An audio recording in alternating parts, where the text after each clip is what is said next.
here, I had mentioned the term sexual majority youth. So this line, this dotted line across here is the odds of where they're.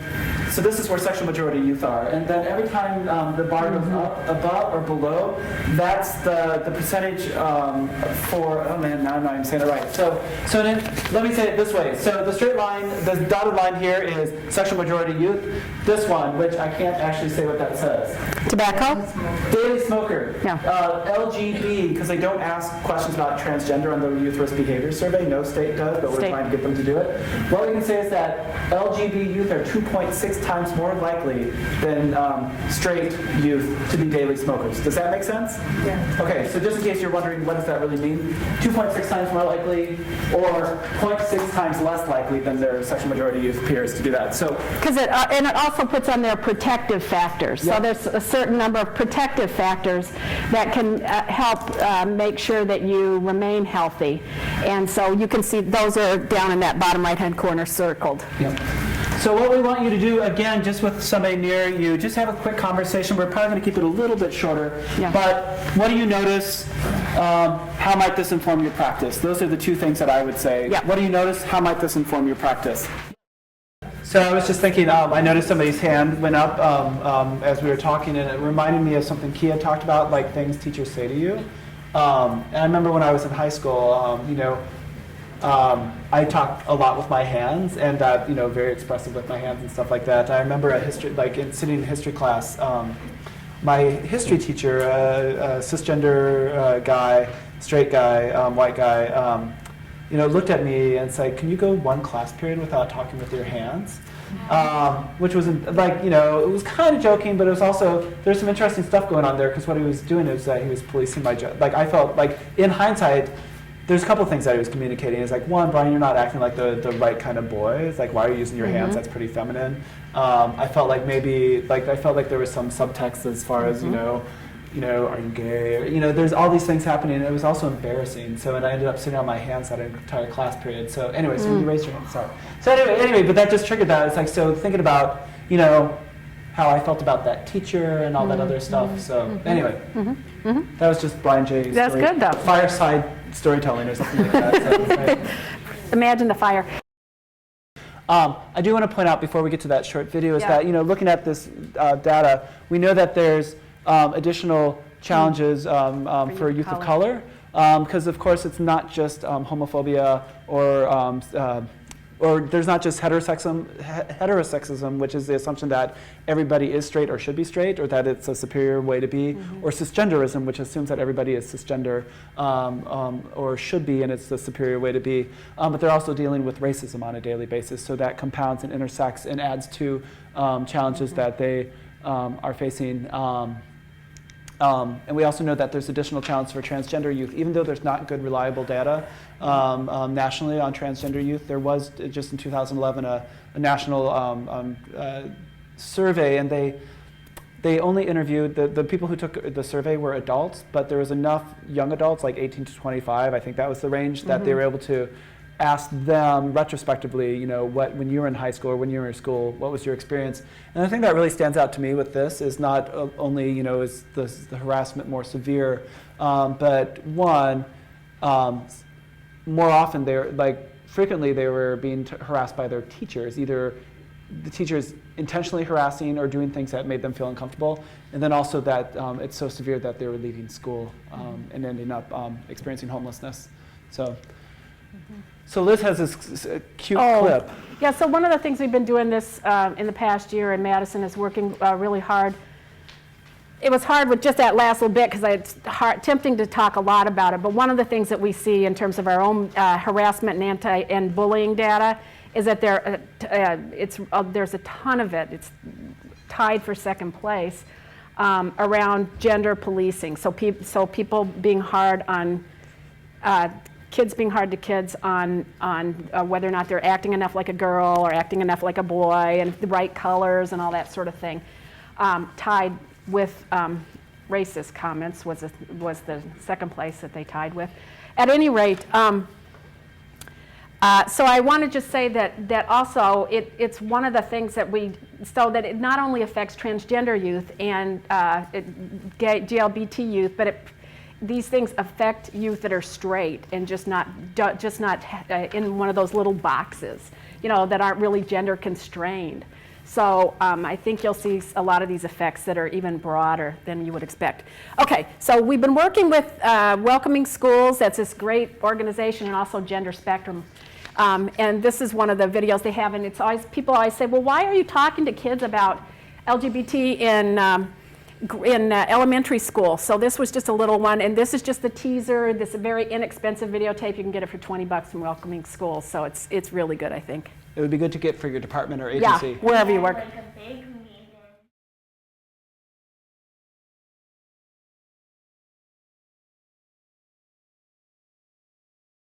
Elementary school kids know the wording. Yeah, so with this, it's hard to argue that youth need to be somehow protected or not getting clear information about what GLBTQ is and who families are and that sort of thing. And I would actually say it's not only hard to, it's hard to argue, but it's actually essential. Yeah. Because if you go back to your YRBS handout, if you look at this figure up here, early initiation of risk for sexual minority youth, what you notice is that they're at a much higher, LGB youth initiate high-risk behaviors earlier than age 13. So it's not only important to do it, but it's essential that we figure out ways, age-appropriate ways to talk about LGBT issues with young people, whether it's in school, in the community, talking with families about the need to pay attention to and be supportive. So we know that by age 13, if we start talking in late middle school or high school level, they're already been experiencing the oppression, the daily microaggressions, et cetera, et cetera. So anyway. And just anecdotally, I would have to say in my work in schools, I think one of the biggest surprises I had is how much time I spend at the elementary buildings. I spend a good half of my time there, and that we have lots of, including, kids with gay parents and all that sort of thing, but also we have youth that are transitioning earlier and earlier. So we had about 5 or 6 this semester who were transitioning in elementary schools, and people are needing support around that, understanding. Yeah. So I'm going to welcome Abra Vina to but she nice she gets to come in and take her jacket off and stuff like that. But I am excited to say that Abra is here. Yay! I wanted to share some really just kind of brief tips for social workers. We're going to get in, so we're going to do some quick slides, and then we're going to do some slides where we pause and do some skill work. So tools for social workers, some of the things that we suggest as just thinking about how you're working with youth or families is to think about language. One is to just not assume that everyone is straight. And there's a lot of different ways that we might convey that in the way that we talk with folks. It can be, when you're talking with a young person, if it's someone who's female identified, asking her, it's like, oh, do you have a boyfriend? Or, asking about this cute boy. Or I don't think they really talk about Justin Bieber anymore, so it would be Harry from One Direction. That might, or whoever, or, Anyway, so we make some assumptions about that. We also make assumptions about parents. I know that young elementary students will sometimes get formed that it's like, go home and get your mom and your dad to sign this. And one, that's problematic in a lot of ways because we do know that family structures aren't mom and dad anymore. It's that and others. So oftentimes with forms, we suggest having parent 1, parent 2. If a child comes back and says, says I have 2 mommies, being like, oh, that's great, as opposed to you can't have 2 mommies, because we know that young people have actually been told that by their teachers and by adults that they work with.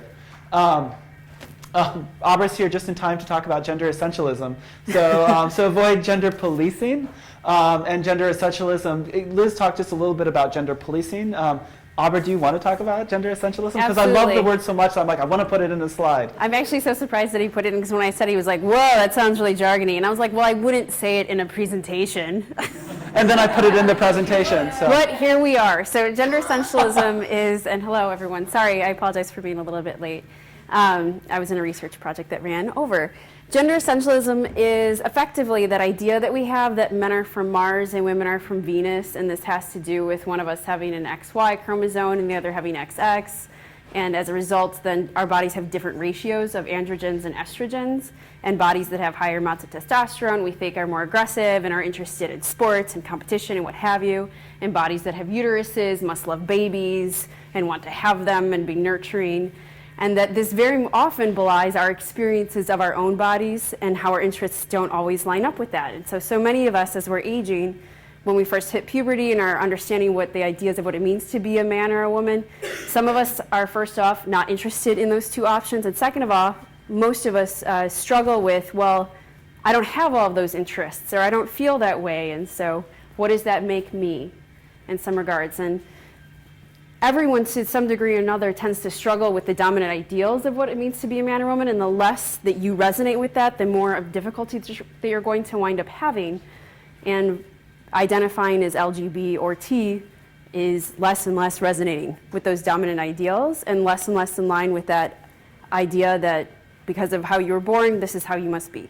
Yep. So as social workers or as adult working with youth and families, recognizing when you hear people kind of holding up that gender essentialism, and it could turn out, that could look like, people like, oh, you're a guy, the guys are supposed to do this, or, like there's lots of ways. Well, that because girls don't like that, or yeah. This is how girls talk to each other, or guys don't have feelings like that. Yeah, yeah. So learning to hear that and question and challenge that. So it can be really important. And thank you, Albert, for just doing that on the fly. So it's like when she said that to me, I'm like, whoa, that's jargony. So anyway, but I love the way I love what you say, so I put it in. So, and then also from our youth, our youth tell us like saying you guys is not inclusive. They really encourage y'all or people or folks. So just even that simple language, like you guys, even though it's meant to be all-encompassing, doesn't feel encompassing for the young people that we work with. So, yep. Oh, that was the head scratching. All right. So thinking a little bit more specifically about some of our transgender and gender nonconforming youth. One of the things that's really imperative to realize, we've been modeling pronouns today. One of the things that we know from them is that pronouns aren't just something that they prefer, or that they're like, well, oh geez, I wish people would use them. Pronouns equals safety for them. Example that I can think about is actually when we jump down to here, don't set up a sub or other colleague to do harm. A transgender student could have worked with their social worker in school to make sure that all their teachers that they have in class know that even though their birth record, like the database says this is this person's name and sex, they made sure that all their teachers knew that this person uses this name and these pronouns, which don't necessarily match up with what's on the individual school record. And so everything's good and fine.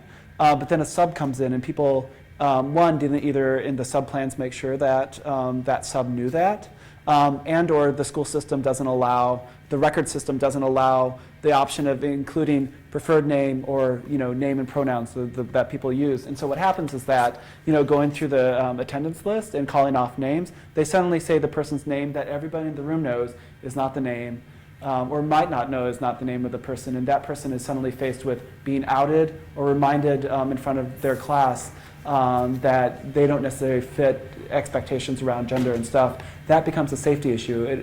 Does that make sense? How that can be really critically important, and that can also ruin a whole lot of work in progress that folks have done with that student to help them feel safe and secure in the school system. So if you don't know a person's pronouns, it's okay to ask. And there's different ways to do it. It's like, it wouldn't be like, if you're going around, like I don't suggest, if you're going around and people are introducing themselves and the person then you get to a person who's like, oh, I don't know your pronouns. And so you don't ask anybody else except for that person and be like, oh, Liz, I don't know your pronouns. That might not be the smoothest way to do that, but like in one-on-one interactions, it can be like, hey, my name is Brian, I use he, him, his, you introduce yourself, and I'll be like, hey, what pronouns do you use? Do you use he, him, her? Do you use she, her, hers? And if they're like, what? You can be like, you know what, I just want to make sure, right? Mm-hmm. So have either of you used other smooth, slick ways to ask for pronouns? It's typically along those lines of just having it be super normal and just like this, it ain't no thing to do it. And it's one of those very subtle ways that you can create a safe environment that people are typically very fearful of doing, because there's this strong belief that if you imply that someone is anything other than cisgender or heterosexual, that you are insulting them. Yeah. And what we fail to see when we hide behind that is how powerful planting that seed of possibility frequently is. Because for so many of us, no one gave us the option that we might be anything other than cisgender or heterosexual. And so very frequently, even if you ask someone how they identify, and they're like, what? Whatever, I'm totally straight, I'm a dude, what's your problem? While they may be posturing to you, you may have just like blown their mind open of, wow, I didn't even know that was a possibility. And then they might really take that home and sit on it. In particular, when you work with youth, there are so many things that like youth that I worked with 6 years ago were like, you said this? And I'm like, I said that? A. And B, just to see that I thought that youth like could care less whatever I had said to them. And how the things that didn't even like ring as so significant to me, how much that meant to them. So you never know how you're going to impact someone, but you do know that you can very much change the way that the world is by the way that you behave within the world. So if you would like to be part of a world where it's totally normal and respectful to ask someone how they identify and then to respect that, then you just start doing it. Yep. And like once you have that information, as adults, particularly, it's our job to model respectful behavior, and using people's names and pronouns that they've shared with you is respectful behavior. And I've been working with a school district this past couple of months. We're working on doing some training around gender identity, gender expression with their staff. But the one person that's struggling with the out trans students' name and pronouns is the principal. And the principal, even though he's been told many times and been corrected many times, not only uses the wrong name and pronouns, but before he knew that the student who now identifies as female and uses, now identifies as male and uses male pronouns, he never got his name right when he was identifying as a female, but now he's using the correct name that he was using when he was female. So clearly, he's very intentional about using the wrong name and using it correctly. And that's something where, we're going to make mistakes. Like, this year, I've had friends and colleagues that have transitioned and suddenly gone from one name to another name or to different pronouns and stuff like that. And I make mistakes, I mess up still. That's very different than being intentional about it. So, and if you make a mistake, don't be like, oh my God, I can't believe I made a mistake, and make a big deal about it. Just be like, oh yeah. If you said he and you meant to say she, say, oh yeah, right, she. And then just move on. So if you make a big deal about it, then it's suddenly all about you, and it's not making a safe environment for that person. So then we talked about the rest of this, so we can move on. I think one of the students in the short little video said that it's not okay, you need to call it right away. So one of the things that when I ask young people that I work with, what's the one thing that you want adults working with youth to know or do differently, the number one thing that they say is like, if you hear an anti-LGBTQ comment or see or hear harassment, never, ever, ever just ignore it. Like, somehow address it. So it doesn't mean that you're going to do it perfectly. It doesn't mean that it needs to become suddenly a 5-hour educational moment with folks, but they want you to notice it and say something or do something that addresses it. And that's really if you hear a harassing comment of any content whatsoever. That because by not addressing it, you are complicit in validating it. And if you have experienced bullying within your life, then you know that experience of those that laughed or those that said nothing very much validated that perhaps I deserve this or that this is okay, this behavior. And if you ever had anyone step in, you remember those people for the rest of your life as the chink in the armor of possibility that you're not worthless. Yep. So, and one of the things that we're providing with you is just a really simple tool that we actually learned from students well over a decade ago, and it's in your packet of handouts. It's called Name It, Claim It, Stop It, Walk Away. It works really simply like this. If you hear or see an offensive comment or see offensive or hurtful or harassing behavior, one, you name it. It's like, hey, I just heard you say that's so gay, right? So that's the first thing. Then you claim it. Why is that important to you that that doesn't get said? And it could be, that's where you get to be a little bit creative. You can be like, I have family members who are gay and that's really offensive. Or it's like, we don't say that in this school, or we don't say this that in this group, or that's not okay here. And of course, I would always say, try to expand it as globally as possible. It's like, that's just not... That's not cool. If you say, it's not okay in this classroom or in this group, then they might be like, okay, well, I can go say it elsewhere. It's like, hey, you know what? That's not cool. It's not okay to say that anywhere. So So you've named it, you've claimed it, then you express the expectation that it's going to stop. It's like, you know what, I don't want to hear that again, or that's not going to get said again. So, and then when they start to push back and be like, oh, you know, posture and stuff like that, usually what I recommend is the walk away strategy, which doesn't necessarily mean literally walking away, but walking away in this case might sound like, you know what, we're not having an argument or a discussion here. You said it, you did it, it's not okay, don't do it again. Or you're going to see me after class, or we're going to have another talk. So as the adult, you might have to do other things. This is kind of like the youth version too, because as an adult, you might need to report it, obviously, if you're in the school system. Yeah. Or you need to check in with the student about how they are. There are other things that you need to do. But this is just a short, sweet thing that actually we've been teaching all the way across. And I just want to say, I did hear an example this the other day going into a high school, and this is actually last year I heard this, but somebody said something about, made a gay slur. And the other student who was there said, obviously, you haven't been in X high school for very long. Because that is just not the kind of thing that people say here. So you want to clean up your language while you're here. Simple. You know, it's really simple, and it was genuine, and it was a little witnessed thing. So it was nice. And then also youth sometimes do want to stay, and they'll get in an argument, and you don't want to see them start a fight after this. That's the part about walk away, is that you don't want people to have to engage even more in some kind of conflict. Yeah, and it is really, if you want to see how powerful and challenging it is to use this tool, try engaging friends and family members around not using, like, say, the R word or retarded or racist comments. So I get lots of practice with friends and family using name it, claim it, stop it. You can also, another resource that I believe I have in the packet is Zero Indifference. Audrey, I think that got in there, right? Okay, which takes, so name it, claim it, stop it, walk away is just kind of right in the moment when you need to address it really quickly and you might not have a lot of time to do something. Zero Indifference gives you some thoughts as far as how do you expand the conversation if you have more time and if it's in a public or private place. Because of course people, when you call people out when there's their friends around or their peers are around, it's like, you know, thinking about how do you stop the behavior while letting everybody save face, including the person that did the behavior as well as the target of the behavior. But you know, you can ask questions like, why did you say that? Or what did you mean when you said that? Or what, you know, how do you think a gay person would feel when you said, if they heard you say that? Or where did you learn that? So you can have different discussions around that. So that's in there in your handouts. I do want to make a note, like if you are in a place where you need to address somebody's inappropriate behavior, I always encourage restorative practices versus punitive practices. Punish somebody, like in a school setting, you're usually taking them out of the classroom and pushing the, you know, taking them away from learning opportunities, which of course, you know, is a detriment. It's like, you know, the less you're in the class, less likely you feel connected to school, et cetera. If you're in a community setting, like if you're getting kicked out of a group, then it's like that group might be a really important piece for them, and so trying to figure out how to keep them connected. An example that, Liz, I think you might have, or somebody told me about this one, but there was, I think it was middle school, transgender student, a new kid in school. His classmates thought it would be funny to set them up with the transgender girl.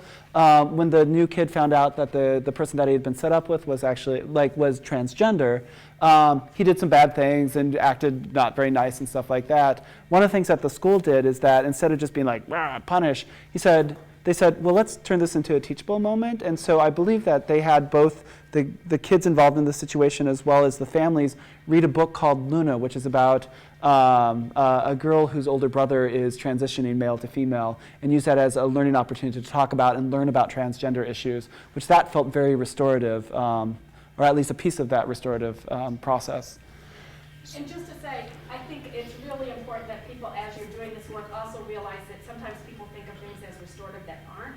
Like, one of the things that people like to do is sit people down and have them do a mediation, which is totally inappropriate. And if people kind of know about harassment or bullying, you just don't put people with unequal power in the same room and pretend that they're in some way going to be able to smooth things over. So restorative justice has to be thoughtful, and it's a process, but it's a very powerful tool in terms of just intervening in that school to prison pipeline that you saw earlier. It emphasizes that we're a community and that we care for one another and everybody belongs.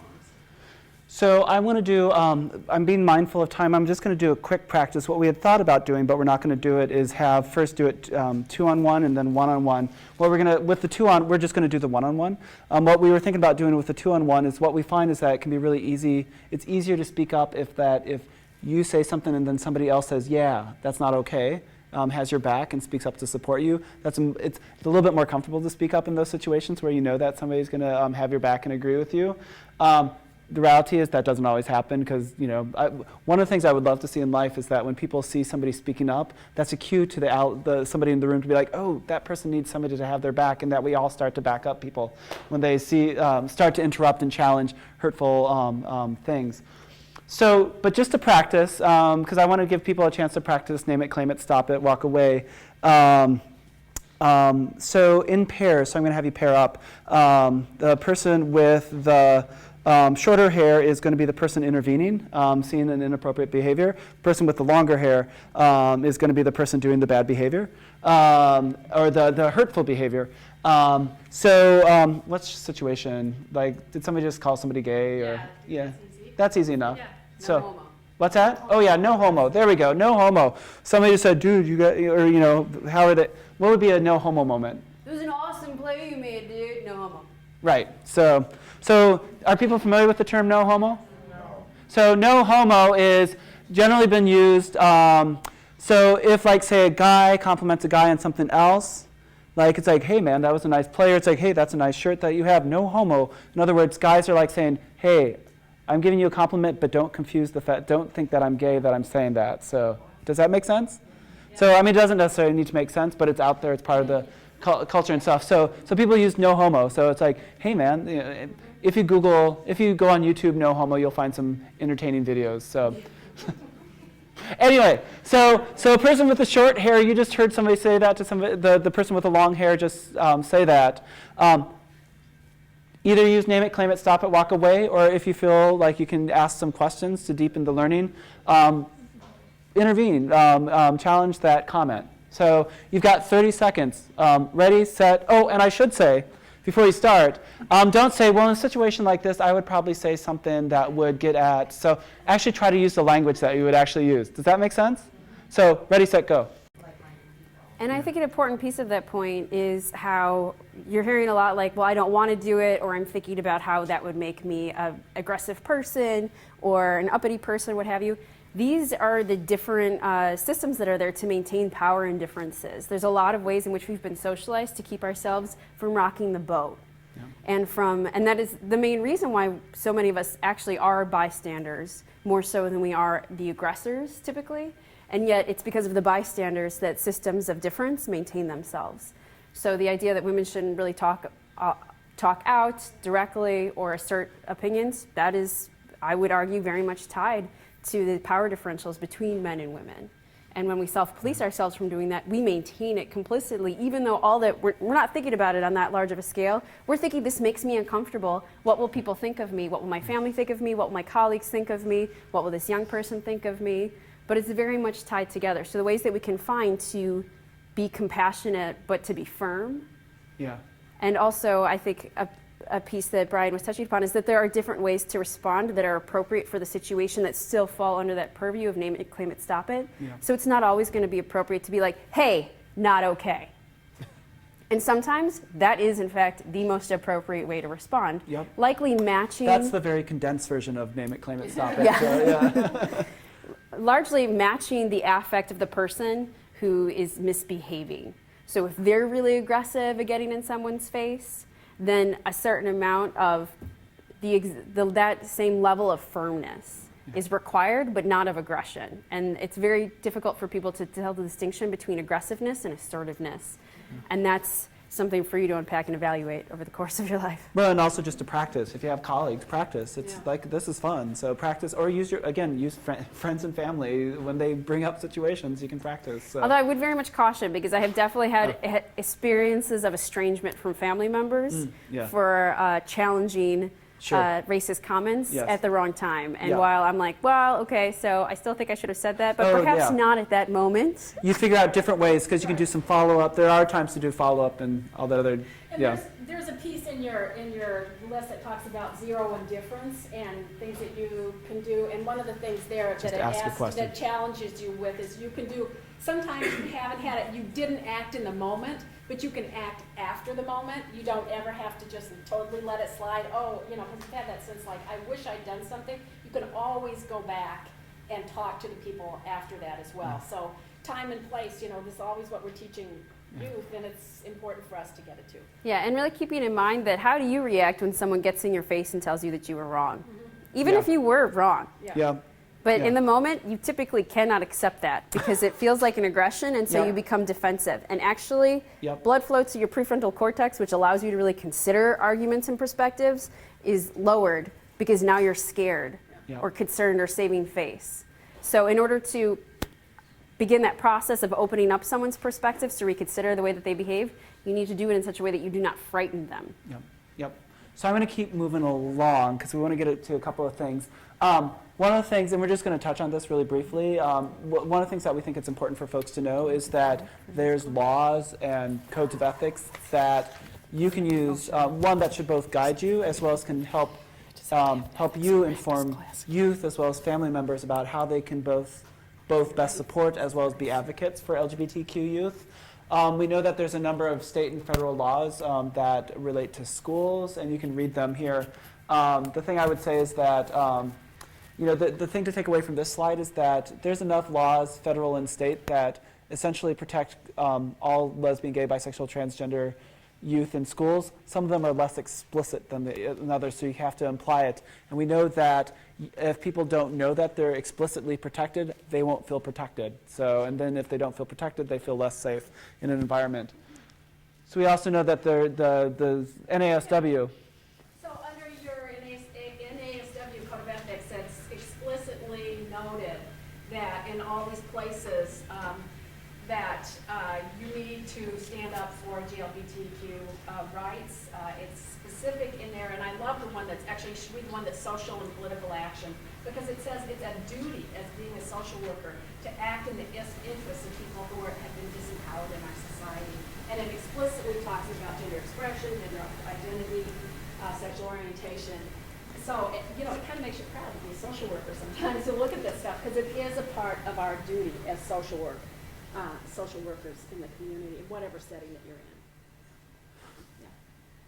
So the other thing to point out, just as far as mandatory reporting, somebody coming out to you does not trigger mandatory reporting. So I know that, but there have been people who are they make the assumption that if somebody comes out to them as gay, lesbian, if they're young, that means that they're sexually active. Remember, sexual orientation, like that sexual identity, only indicates that they're aware of who they're attracted to, does not mean that they're sexually active. So same with gender identity. It just means that they're aware of what their gender is. It does not them telling you that they're having sex with either underage or with somebody that's older than them. So that's important. And also outside of school, just Wisconsin state laws, Wisconsin state non-discrimination law says that you can't discriminate on the basis of sexual orientation in areas of housing, employment, and public accommodations. And by public accommodations, that sometimes means bathrooms. So there's that. We don't have explicit protections based in the community or outside of school for transgender students. Yet. We're working on it. Join us in the work. So we're cutting this out of the presentation because there's two things we really want to get to that we think are going to be more helpful. We do want to encourage you, though, is when you go back either to class or talking with your social work peers or colleagues, thinking about what's best practice for you in these areas. So we asked a number of different questions. And of course, any of these could be an hour conversation in and of itself. So we wanted to kind of pose some things. We had some global best practice suggestions. We're going to get to some more best practice, but these were just some things that we had thought about that would be really good for you to talk about and to think about. And we'd be happy to do follow-up conversations or emails to talk about some of these. So we wanted to put those out there to you. Another example of best practice in your handouts, the Madison Metropolitan School District has come out with specific guides for administrators on working with youth who are transgender or gender nonconforming. And Liz, do you want to talk about I'll that? talk a little bit about that. So it's a single sheet in there, and on the left are the issues laid out in terms of how they affect us, particularly gender nonconforming and transgender youth. And then on the right-hand side, there's a whole set of suggestions for best practice in that situation in terms of how we're going to deal with those things in Madison. So I think it's very powerful. It's the best thing that I've certainly had a part of in the school district. And I think that you could probably, whatever setting you're in, you could look at the issues and come up with best practices. Okay? Right. I think no matter where you are, because it's things like privacy. So the fact that somebody a youth chooses in the high school English class to talk about their experiences of transitioning in the high school does not mean that you have a right to share that with anyone else, even though it's been made public in that classroom setting. Just for an example. So some of it's on privacy issues. Some of it has to do with being able to change information within your system, like we have what's called an IC system, and that's what pops up when you're checking off who's here and who's not here and what their grades are and everything. And we can make changes within that system, within our system in terms of gender and name changes. So it lays it all out, and I think what you need to know for Madison is that youth can access or have a right to choose their own identities. No, I shouldn't say choose, to be who they are, to be their own identity within the system. I think the only thing that's in there is consistently at school. So that means that anybody can access the bathroom to which they feel most comfortable. They can access sports. WIAA, this is statewide, has made no decision about sports. So for youth, so that's what we do in our school district. So in all these different areas, same with changing areas. But we also know that some people, for all sorts of different reasons, may not feel comfortable in a typical boys' bathroom or girls' bathroom, and so we make adjustments. So if somebody doesn't feel comfortable being in the boys' or girls' bathroom, that we also encourage every building to have unisex bathrooms available for them. Right. Now, the fact that this has happened, I'm one of these naive people. I was like, oh, great, we have the guidance, so we're all done. Well, no. It doesn't mean it's really filtered down to every single school. The administrators have been trained on this. The assistant principals, social workers, nurses, counselors have all been trained, but that doesn't mean it's filtered down. So just be aware when you're working with people and with youth and families that these rights are in place here in Madison. And I think you're going to see this. We've had lots of phone calls from around the state. I think you're going to see this more and more broadly. Massachusetts has it, other places have it statewide. All right, and then one of the questions or scenarios that was submitted that we wanted to address said, I work in a domestic violence shelter for women. How can we best serve transgender women while supporting the other female clients and helping the transgender and cisgender women to feel safe? And whenever answering these sorts of questions, I always like to put it back on the people that are participating first, because I think that there's probably a lot of wisdom out there. And does anybody have any? Oh, I know. Want to share? In essence, there's no real best practices that are out there just yet. They're very much being formulated. If you have been following the news, there was just an inclusive Violence Against Women Act put forth to the White House, which is very exciting. And by inclusive, you mean it includes LGBT women as being involved within that, because historically, shelters have been only for women, born women, as they would theoretically say. And so within this realm, this is some work that has to be done within the structure of the shelter itself, but that you can have a lot of impact being a strong voice and an advocate on behalf of the transgender women, because we know that there's an increasing amount of data out there that trans women undergo a lot of violence. And it's therefore just as imperative as it once was to form the shelters for cisgender women. It is just as imperative to expand the shelter services to also protect transgender women. And in order to do so, a piece of that is setting up policy within the shelter itself to be welcoming to all women who identify as women, and to not have any pieces about the biology of the individuals involved. A piece of that is the fact that there's not a lot of getting naked together that's happening in the shelter. Certainly, many times there's many beds in the same room, but a lot of people will still change privately. So there's no real concern about even seeing each other's bodies and how that might cause some women to re-experience some traumas of sexual violence that they've experienced, which is a lot of the reasoning behind why people aren't comfortable with having women that might have penises and around women that perhaps don't. And really setting up some greater structure for understanding within that and doing some work within the shelter, within the many women that are involved, to set the example for, first, we're affirming of all women identities, and everyone who expresses little or a lot of femininity is subject to different amounts of violence, but all of us are subject to violence within the society, and that we value very firmly in providing services and in reaching out to one another. And so really building the climate of the shelter per se, as well as working with the administrators for policy and having actual legal work structure there, so that if you're the advocate that's not there, other advocates that are present understand that this is how this shelter handles it. There's also always work to be done with creating like safe space signs and for actually amending guidebooks or manuals and the such in that regard. Anything you want to add? Yeah, well, the two things I would say is, one, again, using the guidelines that Liz was talking about from the Madison School District around youth. You can use that as a template in your agency to try to figure out how to address bathrooms, locker rooms, changing areas, like, et cetera, to come up with policies. This isn't what I was going to, but I do want to point out that the Riddle scale, it talks about kind of the, like, you can Google Riddle scale, and Riddle is spelled R-I-D-D-L-E. We had talked about that earlier. Just to put that out there, there's a range from like people being repulsed. The Riddle scale talks about people's differences, how people respond to people's differences, and it ranges from people being repulsed by somebody's difference to nurturing that difference. And as social workers, I think the ethics say that we have to nurture people's differences and really work to try to figure out that. It's not enough to say, I accept you or I tolerate you. It's like, I'm going to work to nurture you. We're all in a process of getting there. I was actually going to say that I believe Forge, which is an organization out of Milwaukee working on transgender issues, actually just did a webcast. I think for domestic violence agencies around creating trans-inclusive environments. So it's emerging. It's emerging. So I was going to look up Forge Milwaukee web. Well, anyway, may or may not find it really quickly. So there we go.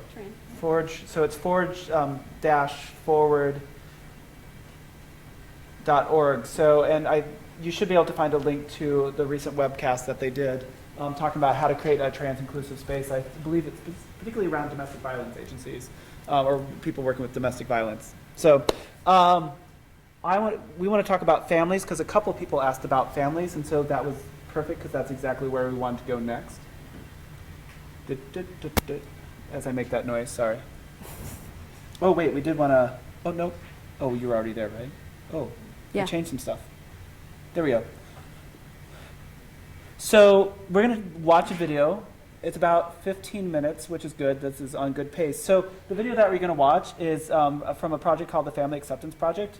And the Family Acceptance Project is based on the research of Dr. Caitlin Ryan, who did this amazing work in California. And her primary... Oh, wait, I should put on the microphone. Sorry, Paul. Oh, I'm taking I'll Abra. just follow you. Sorry, Abra. So the research is based on work done by Caitlin Ryan in California, and what she did is that she and her researchers looked at what is accepting behaviors towards gay, lesbian, bisexual, transgender, and questioning youth from families, and the impact that that has, as well as what does rejecting behavior look and sound like, and what impact that has. And so, and when you look at it, a lot of the information is kind of no nonsense and stuff like that. But what was really great is that I feel like her research starts to challenge what queer people have been hearing at legislative hearings, on city, porches and whatever, ranging from neighborhood porches to legislative hearings about our rights. Oftentimes people say, oh, being gay, lesbian, bisexual, transgender is a destructive lifestyle, high rates of alcohol use, yada, yada, yada, depression, suicide, sex partners, whatever else have you. And what the Family Acceptance Project really starts to measure is it's not anything inherent about who you are, about the behaviors, the high-risk behaviors. It's a coping mechanism that people use when they're rejected by friends and family. So So anyway, so there's a video. What I want you to do as you're watching is just kind of make a mental note of what's an example of rejecting behavior that the family talks about, and what impact that has on their son, and what's example of accepting behaviors and what impact that has. We'll finish that up, maybe just do a quick reflection on that, and then Abra's going to talk a little bit more about families and working with them.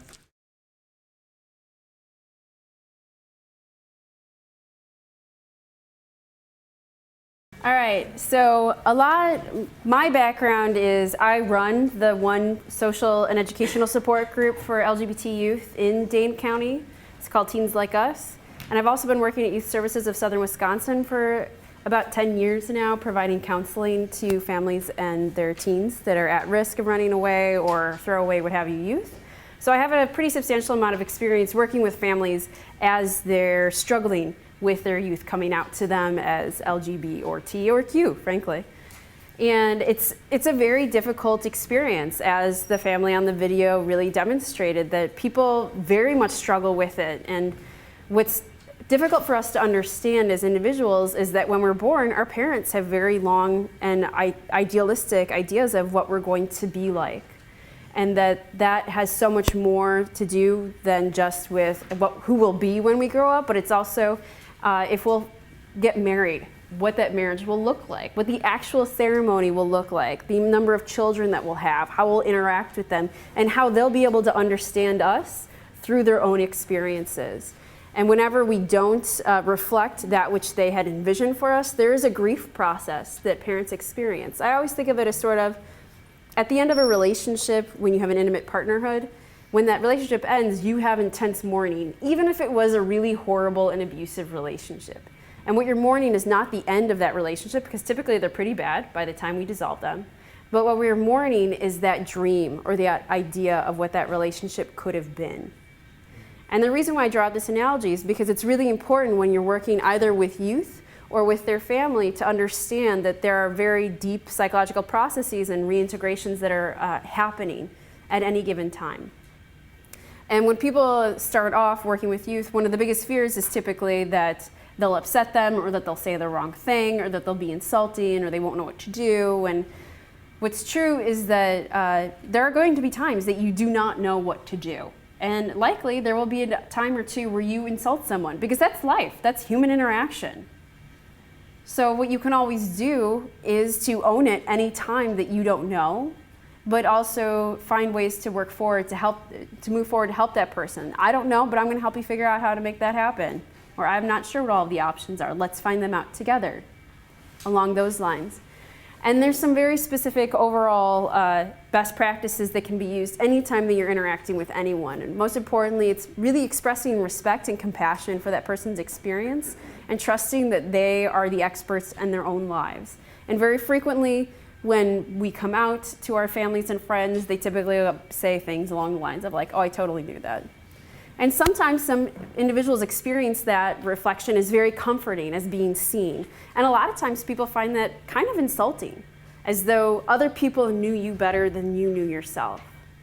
And if you could think about times within your own life that someone else has insinuated that this is the way that you are, and the discomfort that arises from that, you might begin to understand a little bit what that experience is like, and why it's important to, at the very least, be treated as though your experiences and your way of understanding and organizing the world is completely valid. And more than that, that other people also understand and have a sense of kindness towards you for that experience. A big piece of it is always with validating their emotions, their fears, and their concerns. And with families, the parents of EJ talked a lot about him becoming a possible statistic. And that is a very real fear. That's probably one of the most cited ones, particularly when parents of cisgender boys come out as being gay. The fear that their son is going to die of AIDS or is going to get beaten up. Because a lot of the most dire statistics that first emerged when statistics about LGBT folks came about were about men who sleep with men, is how it's referred to. And although you might want to say things along the lines of that's not a guarantee and that's not going to happen, a big piece of it is like, I understand that that's a really scary possible future for your child. And with all of this, what you want to do is to help them bring them back to that place where they really care for their children. And from that moment where that baby arrived and they were joyous and they fell in love and they started envisioning a future. Because you're not going to be able to argue someone out of their religious beliefs or their fears. But what you can do is invoke and help them to feel again that joy and that parental sense or commitment towards protecting this child that they originally felt. And that's really the turning point that anyone who has ever struggled with accepting different ways of being based upon their religious beliefs, that's the place where it begins to change, is that they say, well, I've always believed that you're going to go to hell if you don't behave in X, Y, or Z ways that my cultural heritage describes the Bible as saying you need to behave. But then I knew this person and I loved them. And then I knew that something had to be changed. And typically, there are many faith communities out there that interpret the same book to say very different things and very supportive and very inclusive things. And that some of the information that you can wind up connecting the families with is that, you know, I think that it's amazing that your faith means so much to you and that there are so many different communities of faith out there. And perhaps you might want to explore to see if there are other interpretations of this that really resonate with you and with your experiences. Because do you think that your child is going to burn in hell? But I would very much, all of these recommendations are very much based upon the reaction and the actual interaction that you're having with the family. So if the family is very oppositional to what you're presenting and what you're saying, then that is not perhaps the time to engage with them in any sort of reevaluation of their faith per se, but really bring them back to that care that they have for the child. Really assert that you really care about this child and you have fears for their future, particularly because you know that if their families do not accept them and have different levels of rejecting behaviors, that is going to be more likely that their child will actually be reflective of some of the scarier statistics out there. And in your packet, you have a couple of handouts that talk about supportive behaviors and destructive behaviors that were assembled by that Family Acceptance Project and the work of Dr. Catlin Ryan. And it was great because she really separates it out as there's mildly rejecting, there's moderately rejecting, and then there's highly rejecting. And if you can even move families just one down, then you can have a profound impact on that child's experiences within the world. So in the end, however, if the family is in the place where they're still really uninterested in it, and they're just like, it's not okay, my child's not gay, it's not going to happen, it's not going to move forward in that space, you could still respectfully say, I understand how you feel. I nevertheless remain really concerned because of XYZ that is happening to your child. And I think that it's really important that you actually take some steps to protect your child. Typically, if you're working with the family at that point, then they're either engaged in some sort of internalizing or externalizing behavior, or they're getting harassed or bullied in the school, which then as a mandatory reporter and as someone who is very much concerned with the well-being of the children, at that point, it might be the time to start talking about, you know, if you don't do things, then unfortunately, I'm going to need to involve other people in order to ensure that your child remains safe. So it all depends on what's happening with the experiences of the child, with the family's responsiveness to having any sort of intervention or interaction, and then what your responsibilities are within that given situation, since you're going to be in a variety of them. Oh. Go back one. Another one. I don't know what. All right. So, but if you're actually working with LGBTQ youth directly, Brian had referred to that Riddle project. No, I'm thinking the Riddle scale, where it talked about how like there was basic tolerance or like disguising your disgust to like being very enthusiastic. And there's a lot of evidence out there that demonstrates that we do need our family support, but that's actually insufficient.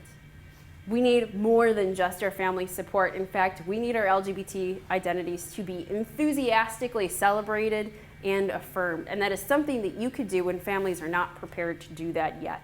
But families may get there. So I very much encourage you to hold on to that hope for that family and that belief that the family will move there, because so many different people's experiences is that first family rejected, and then as time went on, family warmed up to greater amounts of acceptance. And sometimes those really rejecting family members wind up opening P-Flag chapters in their towns or starting youth groups. So you don't know where that's going to go. Yeah.